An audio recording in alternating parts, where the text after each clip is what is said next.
Hi, I'm Mary Elizabeth Williams. This is Patient, and this woman is my beloved friend, Deborah Copaken. No, I've known her forever. I've been through a lot of the shit that you talk about, Mhm. literally with you. She is a best-selling author. She is a photographer. She's a screenwriter. She's one of the coolest people I know in the world. You know it's true. Shut up. You know it's true. And she's the author I want to talk about specifically an incredible book everyone should read called Ladyparts. She's about the female body going through the American healthcare system, and we're going to talk about it. First of all, hello, my friend. How are you? Hi, Mary Beth. And I want to say also that not only were you witness to a lot of the things that happen in Lady Parts, you were a key person in my life. And Mary Beth and I used to live like 5 minutes from one another. Our kids went to the same elementary school. And my most joyous memories from that time are walking in Inwood Hill Park with you and just blah, blah, blah, blah, blah, going over all these things, talking about all of the inequities in healthcare, all the inequities of being a woman who's working. We talked about it all. And shit talking people we hate. Totally, yes. Oh, absolutely, that as well. Let's start then. Let's start with the journey I think that we all go on, which brings us here. Deb, what was a healthcare experience that radicalized you? Oh my God, there's so many to choose from. There's so many to choose from, but the one, when you ask me that question, the one that immediately comes to mind, I think I should go with my gut here. And my gut was that I went to a doctor who wasn't my doctor, but my doctor's partner, and I was having appendicitis, but I didn't know that. I just knew that my pain was extreme. I was like 5 or 6 months postpartum after having giving birth to my 3rd child. I'd hired a babysitter that day, unusually. I didn't have babysitting for Leo, but because of, I had a book due, I had hired a babysitter to get some work done, and so luckily I'd hired that babysitter because I just sort of left the child with her and ran to the doctor, and I said, "Something's really wrong, something's really wrong, I have so much pain." And he was kind of rolling his eyes. Again, not my real doctor, thinks all women are crazy, thinks all women are hysterical, which we know comes from the root word of the uterus, and, says to me, "It's gas." And I said, "Look, dude, I know what gas feels like. This is not gas." And he said, yeah, it's gas. Just go home. You'll be fine." And as I'm paying for this appointment that did nothing for me, I collapse in his waiting room and he literally stands over me. He's straddling me and his arms like this. And he looks at me and he goes, "I mean, seriously, it can't be that bad." And I said, "It is that bad. Can you call an ambulance?" And he said, "You don't need an ambulance. You have gas." And I walked out of there and like the first person I saw me hunched over, a stranger, and said, "Are you okay?" I said, "I'm not okay." They got me into a cab. I said, "I got to go to the hospital." I got to the hospital. And of course I was having, my appendix had burst. So that wasn't the first time I was radicalized, but it was the time that sticks out as, oh my God, you can go into a doctor's office with a burst appendix and be ignored. Yeah. Yeah. And that was years ago, because So now many years ago, 2000, Leo, yeah, yeah, 2000.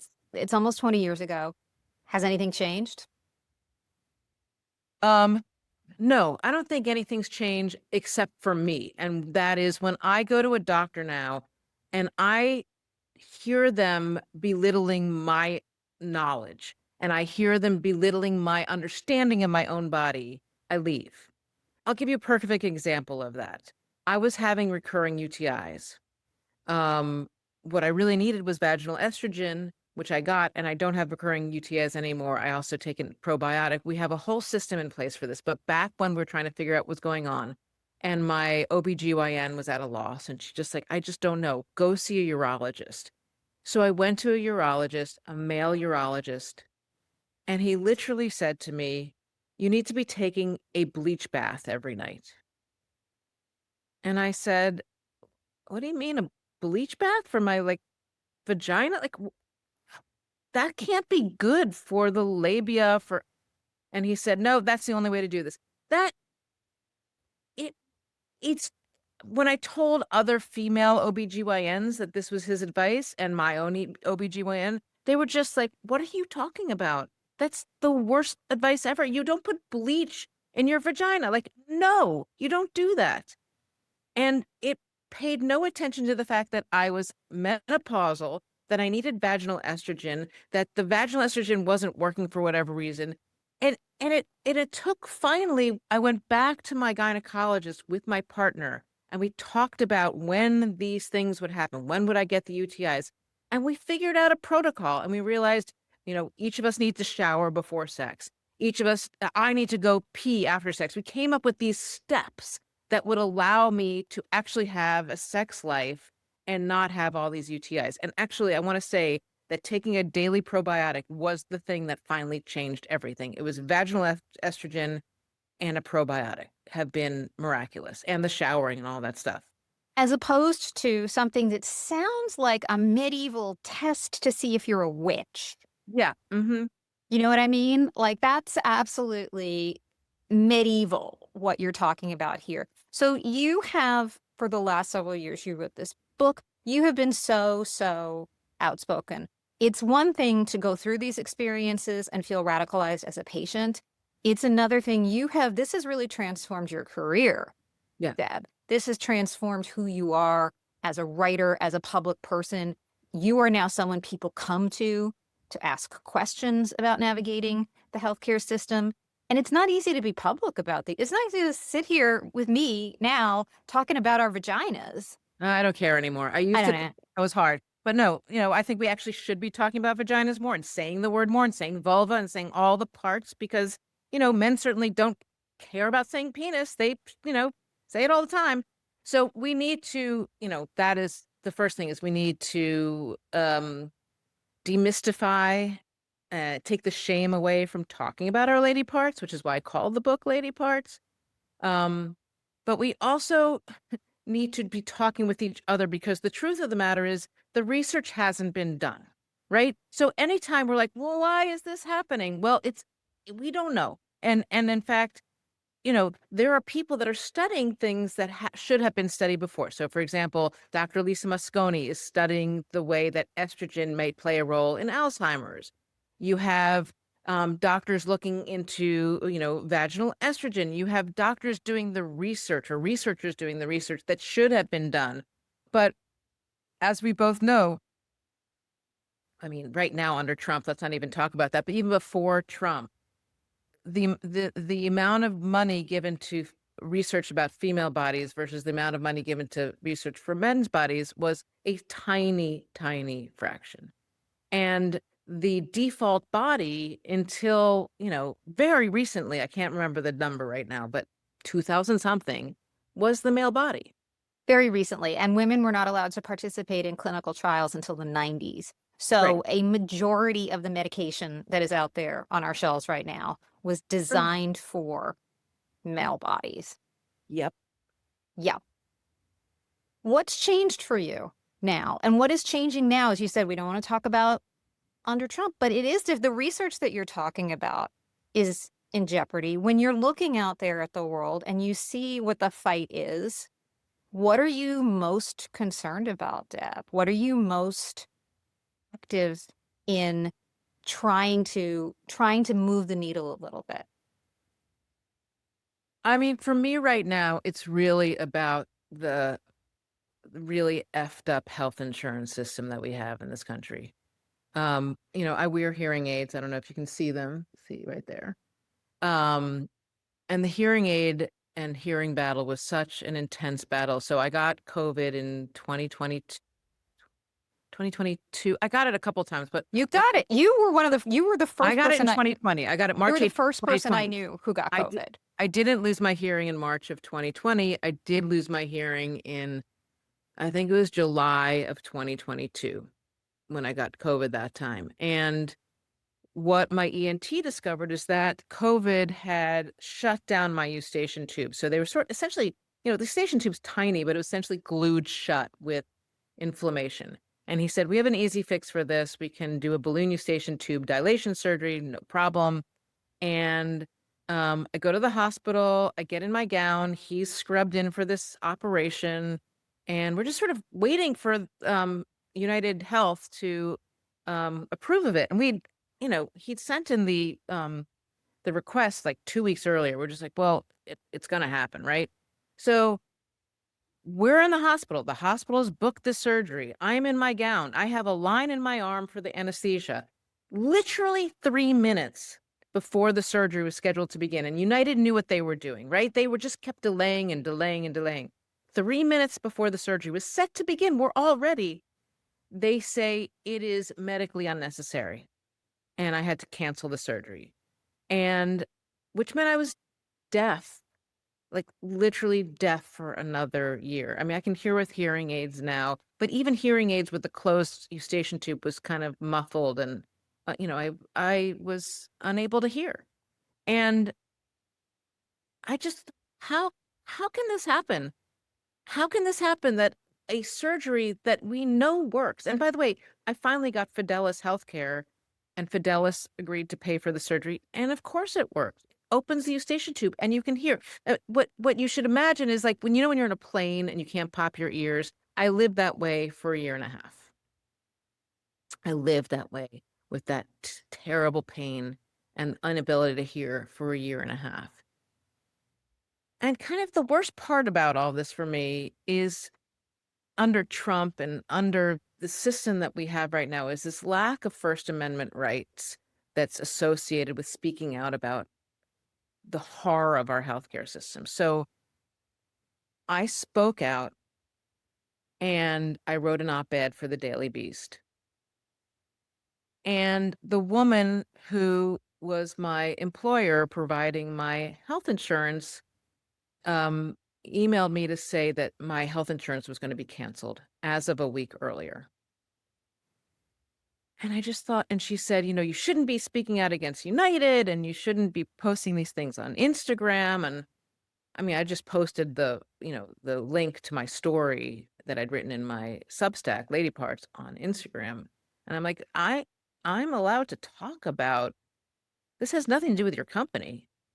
And then I dug a little deeper and I realized that actually her company was being funded by her um, very, very wealthy billionaire father, a man who'd given millions to various Republican candidates.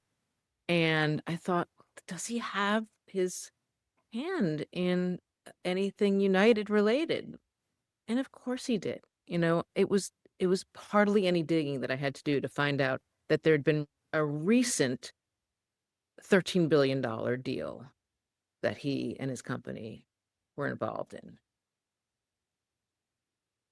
And we just shouldn't have billionaires telling us what we're allowed to say and not say.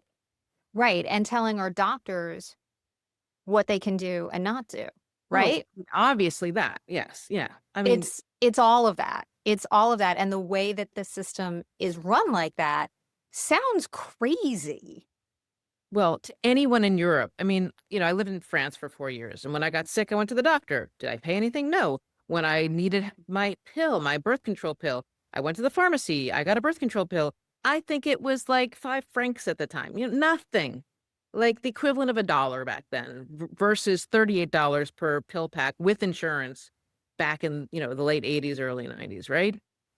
Um, Anyone living in Europe looks at or Canada looks at our health insurance, our healthcare system and says, it's crazy. It's It's crazy. It's crazy if you are a victim of violence that you have to pay for it.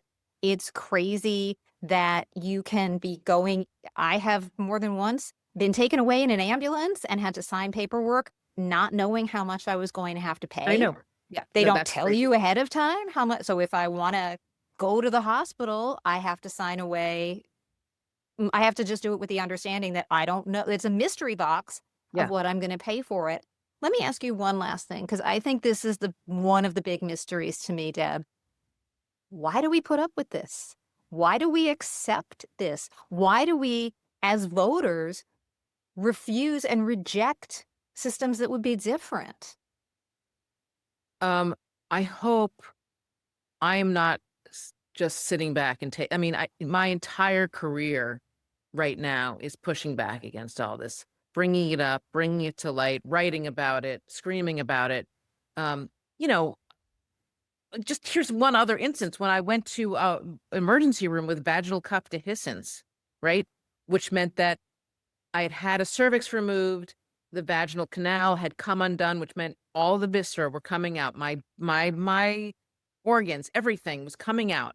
And I went to an emergency room and they said to me, "This is crazy. We don't have a speculum in the emergency room. You're going to have to deal with this with your doctor. These are things that are best dealt with your doctor during normal business hours. Like anything vaginally related, we don't do that here." Well, vaginas, like they are an organ in the body that can sometimes fail, and mine was failing. They sent me home. I nearly died. My daughter found me bleeding to death in my apartment, got me to the hospital. And in many ways, you know, I think that might have triggered her desire to become a doctor. She's now a doctor. She's a family med practitioner in Chicago right now because she saw what her mother went through time after time after time, not being heard, not being listened to, being told, "We don't have a speculum in the emergency room," right? I know for her that she went into this with a real, let's roll up our sleeves and change things.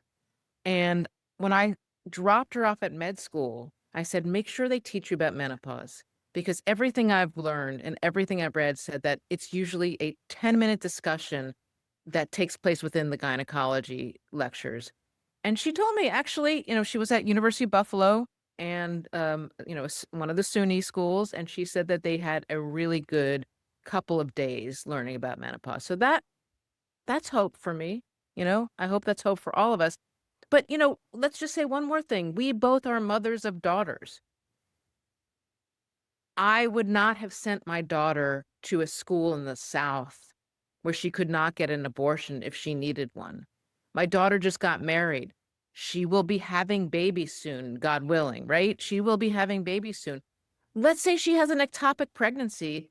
God forbid she's in Texas, right? Like, I can't believe it's 2025 and we are living this way. And so when you say, should we all just, why aren't we fighting back? You and I are fighting back. There are doctors right now fighting back. There's a whole kind of social media campaign of doctors talking to the camera saying, "Today, an insurance company hindered my ability to do my job by dot, dot, dot." And hundreds of doctors have already made videos, risking their practices, by the way. I have talked to a bunch of doctors that I know and told them to do this, and they're like, "Oh, no, I couldn't risk my practice." Which Yeah, I because understand, by the way. I get it. Yeah, because the retribution is very real. I will tell you one of the funniest things that ever happened to me on social media was years ago. I posted something on then Twitter that I would not want my daughters to live in a state where abortion access was limited. And one of the commenters said, "Why don't you tell your daughters not to be sluts?" And I said, "How many people do you think it takes to get a woman pregnant?"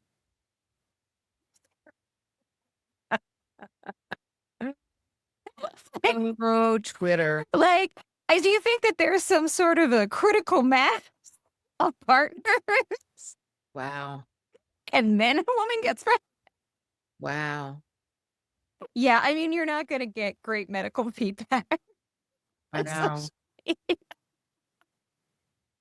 Still still a banger though, still one of my favorite moments, and one of the moments I was like, "I need to get off this platform. I need Yeah. to actually Yeah. maybe exit this platform." Deb, I love you so much, and I'm so, Love so, you. so grateful for what you're doing. Your Substack that I love, love, love, love, love is called Ladyparts. Your book is called Ladyparts. Is there anything else you wanna say, "Hey, check this out?" No. Oh, I guess I don't know when you're posting this, but I'm doing a reading from a new novel I'm working on Tuesday night, August. I don't remember this Tuesday night, August. Hold on. I will tell you in a second. One second. I'm doing a reading Tuesday night, August 26th. And the details are it's at uh Pangea in the East Village. And it starts at 6 p.m. And the curator is a woman named Victoria Rowan, and she's it's called the Idea Smith Salon. It's a bunch of comedians and writers reading material that they're working on, that they're currently working on. So this is the first chapter of a new novel that I've been working on. Deb, you have motivated me now to actually edit this.